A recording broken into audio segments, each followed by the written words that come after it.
The Palace of Art.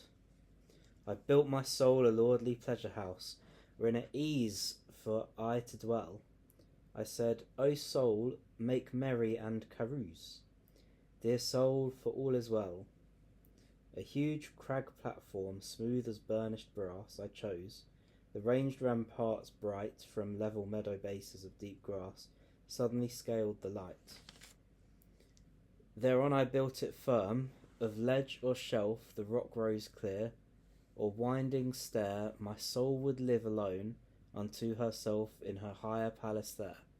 And while the world runs round and round, I said, reign thou apart, a quiet king. Still, as while Saturn whirls, his steadfast shade sleeps on his luminous ring, to which my soul made answer readily, trust me, in bliss I shall abide, in this great mansion that is built for me, so royal, rich, and wide. 4 courts I made, east, west, south, and north, in each a squared lawn, where from the golden gorge of dragons spouted forth a flood of fountain foam, and round the cool green courts there ran a row of cloisters, branched like mighty woods, echoing all night to that sonorous flow of spouted fountain floods. And round the roofs of a gilded gallery that lent broad verge to distant lands, far as the wild swan wings, to where the sky dipped down to sea and sands. From those 4 jets, 4 currents in one swell, across the mountains streamed below, in misty folds that, floating as they fell, lit up a torrent bow. And high on every peak a statue seemed to hang on tiptoe, tossing up a cloud of incense of all odour steamed from out a golden cup, so that she thought, and who shall gaze upon my palace with unblinded eyes, while this great bow will waver in the sun, and that sweet incense rise? For that sweet incense rose and never failed, and while day sank or mounted higher, the light aerial gallery, golden railed, burnt like a fringe of fire. Likewise the deep-set windows, stained and traced, would seem slow flaming crimson fires, from shadowed grots of arches interlaced, and tipped with frost-like spires.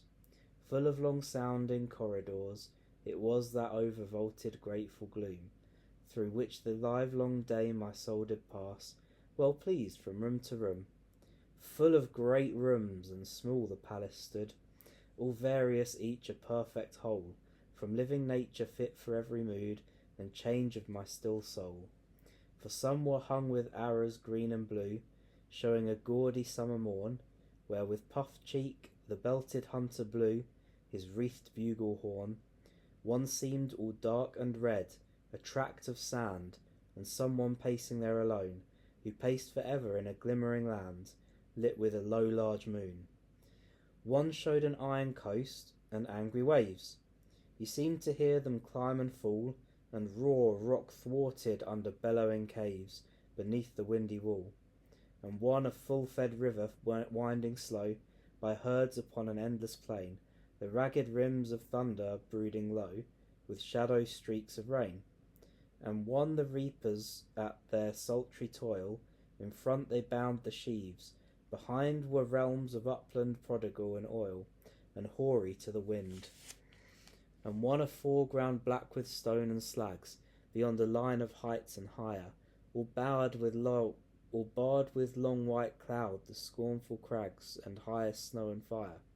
And one an English home, grey twilight poured on dewy pastures, dewy trees, softer than sleep all things in order stood, a haunt of ancient peace, nor these alone for every landscape fair, as fit for every mood of mind, or gay or grave or sweet or stern was there, not less than truth designed, or the maid mother by a crucifix, in tracts of pasture sunny warm, beneath branch work of costly sardonyx, sat smiling babe in arm.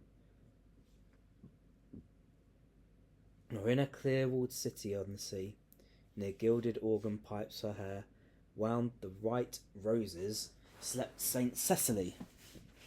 An angel looked at her. Or thronging all one porch of paradise, a group of Horace bowed to see the dying Islamite with hands and eyes that said, we wait for thee.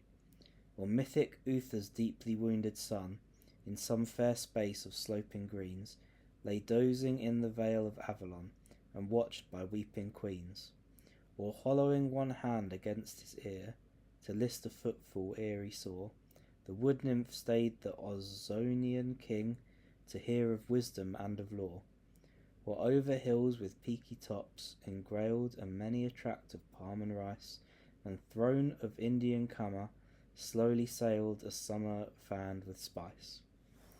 Or sweet Europa's mantle, blue unclasped from off her shoulder backward borne, from one hand drooped a crocus, one hand grasped the mild bull's golden horn, or else flushed Ganymede, his rosy thigh half buried in the eagle's down, sole as a flying star shot through the sky above the pillared town. Nor these alone, but every legend fair, which the supreme Caucasian mind carved out of nature for itself was there, not less than life designed. Then in the towers I placed great bells that swung, moved of themselves with silver sound, and with choice paintings of wise men I hung the royal days around. For there was Milton like a seraph strong, behind him Shakespeare bland and mild, and there the world-worn Dante grasped his song, and somewhat grimly smiled. And there the Ionian father of the rest, a million wrinkles carved his skin, 100 winters snowed upon his breast, from cheek and throat and chin. Above the fair hall ceiling, stately set, many an arch high up did lift, and angels rising and descending met with interchange of gift. Below was all mosaic choicely planned with cycles of the human tale, of this wide world the times of every land, so wrought they will not fail. The people here, a beast of burden slow, toiled onwards, prickled with goads and stings. Here played a tiger, rolling to and fro, the heads and crowns and kings. Here rose an athlete, strong to break or bind, or force in bonds that might endure, and here once more, like some sick man, declined and trusted any cure. But over these she trod, and those great bells began to chime. She took her throne, she sat betwixt the shining aureoles to sing her songs alone. And through the topmost aureoles, coloured flame, 2 godlike phases gazed below, Plato the wise, and large-browed Virulem, the first of those who know, and all those names that in their motion were full welling fountain heads of change. Betwixt the slender shafts were blazoned fair, in diverse raiment strange, through which the lights rose amber, emerald, blue, flushed in her temples and her eyes, and from her lips, as morn from Memnon, drew rivers to melodies. No nightingale delighteth to prolong her low preamble all alone, more than my soul to hear her echoed song throb through the ribbed stone, singing and murmuring in her festival mirth, joying to feel herself alive, Lord over nature, Lord of the visible earth, Lord of the senses 5, communing with herself, all these are mine, and let the world have peace or wars, 'tis one to me, she when young night divine crowned dying day with stars, making sweet close of his delicious toils, lit light in wreaths and anadems, and pure quintessence of precious oils, in hollowed moons of gems, to mimic heaven, and clapped her hands and cried, I marvel if my still delight, in this great house so royal, rich and wide, be flattered to the height, O all things fair to sate my various eyes, O shapes and hues that please me well, O silent faces of the great and wise, my gods with whom I dwell, O godlike isolation which art mine, I can but count thee perfect again. What time I watch the darkening droves of swine that range on yonder plain, in filthy sloughs they roll a prurient skin, they graze and wallow, breed and sleep, and oft some brainless devil enters in, and drives them to the deep. Then of the moral instinct would she prate, and of the rising from the dead, as hers by right of full accomplished fate.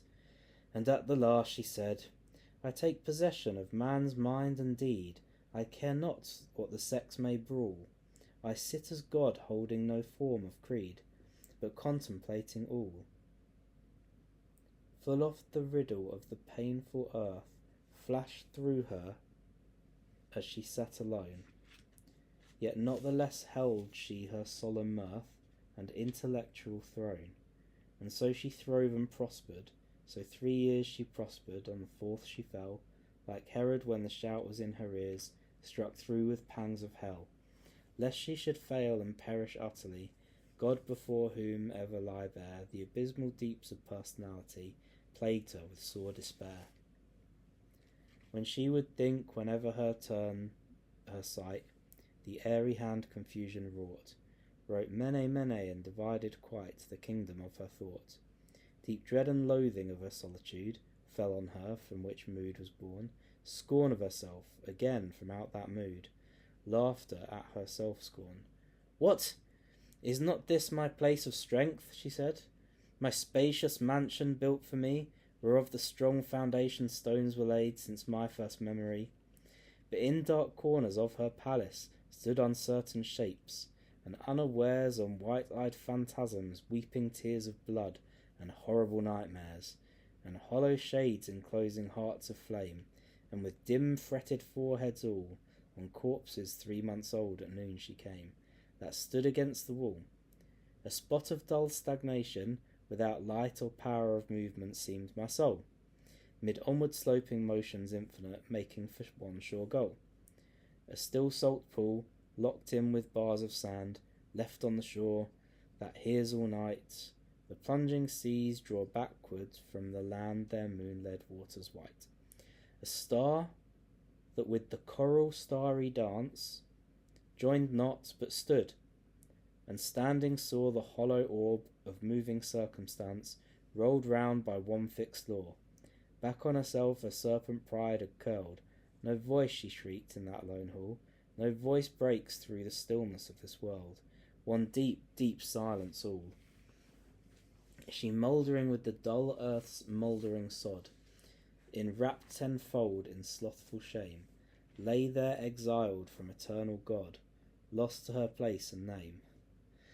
And death and life she hated equally, and nothing saw for her despair, but dreadful time, dreadful eternity, no comfort anywhere, remaining utterly confused with fears, and ever worse with growing time, and ever unrelieved by dismal tears, and all alone in crime, shut up as in a crumbling tomb, girt round with blackness as a solid wall. Far off she seemed to hear the dully sound of human footsteps after all, as in strange lands a traveller walking slow, in doubt and great perplexity, a little before moonrise hears the low moan of an unknown sea, and knows not if it be thunder, or a sound of rocks thrown down, or one deep cry of great wild beasts, then thinketh I have found a new land, but I die. She howled alone, I am on fire within, there comes no murmur of reply. What is it that will take away my sin, and save me lest I die? So when 4 years were wholly finished, she threw her royal robes away. Make me a cottage in the vale, she said, where I may mourn and pray. Yet pull not down my palace towers that are so lightly, beautifully built. Perchance I may return with others there when I have purged my guilt,